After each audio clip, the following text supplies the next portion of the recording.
కడప జిల్లా రాజకీయాల్లో దేవగుడి ఫ్యామిలీ గురించి పెద్దగా పరిచయం అక్కర్లేదు. జమ్మలమడుగు నియోజకవర్గం దేవగుడి కుటుంబానికి రాజకీయంగా బలంగా ఉన్న నియోజకవర్గం. 2019 ఎన్నికల ఓటమి తర్వాత జమ్మలమడుగులో టీడీపీ జెండా పట్టుకునే నాయకుడే కరువైనప్పుడు నేనున్నానంటూ జమ్మలమడుగు పసుపు జెండా భూపేష్ రెడ్డి పట్టుకున్నారు. క్యాడర్ను ఒకతాటిపై నడిపించడంలో భూపేష్ రెడ్డి సక్సెస్ అయ్యారు. భూపేష్ రెడ్డి పేరు జమ్మలమడుగు నియోజకవర్గంలో రీసౌండ్లా వినిపించింది. ఎక్కడ వివాదాల జోలికి వెళ్లకుండా ప్రజా సమస్యలపై దృష్టి పెట్టి నియోజకవర్గ ప్రజలకు మరింత దగ్గరయ్యారు. యూత్ కి ఐకాన్ గా నిలిచారన్న టాక్ ఉంది.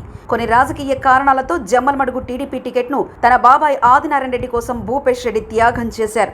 అసెంబ్లీ ఎన్నికల్లో జమ్మలమడుగు టికెట్ను పొత్తులో భాగంగా బీజేపీకి కేటాయించారు.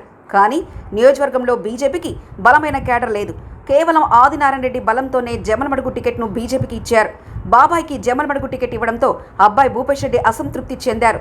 దీంతో దేవగుడి కుటుంబం అంతా ఒకే తాటిపై రావడంతో టీడీపీ అధిష్టానం కూడా భూపేష్ రెడ్డిని కడప ఎంపీ బరిలోకి దింపింది.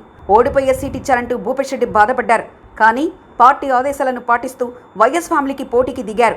ఇంకేముంది, భూపేష్ రెడ్డి ఓడిపోయారు. కానీ వైఎస్ ఫ్యామిలీకి ధీటుగా నిలబడ్డాడు. భూపేష్ రెడ్డి ఇమేజ్ ఒక జమ్మలమడుగులోనే కాకుండా టీడీపీ గెలిచిన 4 నియోజకవర్గంలో కూడా ఉపయోగపడిందని తమ్ముళ్ళు అంటున్నారు. ఇక గెలిచే సీటును వదులుకున్న అబ్బాయి భూపేష్ రెడ్డి రాజకీయ భవిష్యత్తు కోసం బాబాయ్ ఆదినారాయణ రెడ్డి ప్రయత్నాలు మొదలుపెట్టారని చర్చ వినబడుతుంది. కాంగ్రెస్ వైసీపీ నుంచి గెలిచిన ఆదినారాయణ రెడ్డి ఆ తర్వాత జరిగిన రాజకీయ సమీకరణాలతో జగన్ను వీడి టీడీపీలోకి చేరి మంత్రిగా పనిచేశారు. 2019 తర్వాత బీజేపీలో చేరి గడిచిన ఎన్నికల్లో జమ్మలమడుగు ఎమ్మెల్యేగా గెలిచారు. ఆదినారాయణ రెడ్డికి టీడీపీ అధినేత చంద్రబాబు నాయుడుతో సాన్నిహిత్యం ఉంది. ఆ సాన్నిహిత్యంతోనే భూపేష్ రెడ్డికి జిల్లాలో కీలక పదవి ఇప్పియాలని ప్రయత్నాలు చేస్తున్నారని టాక్ వినబడుతుంది.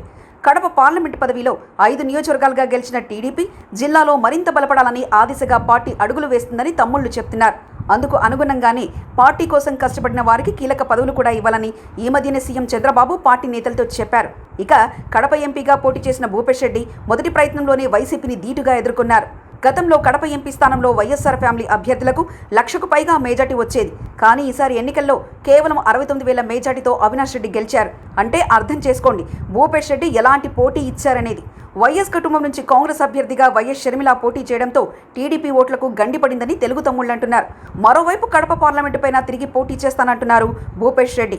కడప గడ్డపై మళ్లీ తిరిగి భూపేష్ను నిలబెట్టే బాధ్యత నాదని కార్యకర్తల సమావేశంలో ఆదినారాయణ రెడ్డి చెప్పిన సంగతి తెలిసిందే. ఆ విధంగా ఆదినారాయణ రెడ్డి అడుగులు వేస్తున్నారట. కడప జిల్లా అధ్యక్షుడిగా భూపేష్ను నియమించాలని, మరోవైపు భవిష్యత్తులో కడప ఎంపీ అభ్యర్థి భూపేష్ రెడ్డి ఉండాలని టీడీపీ అధినేత వద్ద ఆదినారాయణ రెడ్డి చర్చలు జరిపినట్లు టాక్ వినబడుతుంది. మరి చూడాలి భూపేష్ రెడ్డికి ఎలాంటి బాధ్యతలు ఇస్తారు.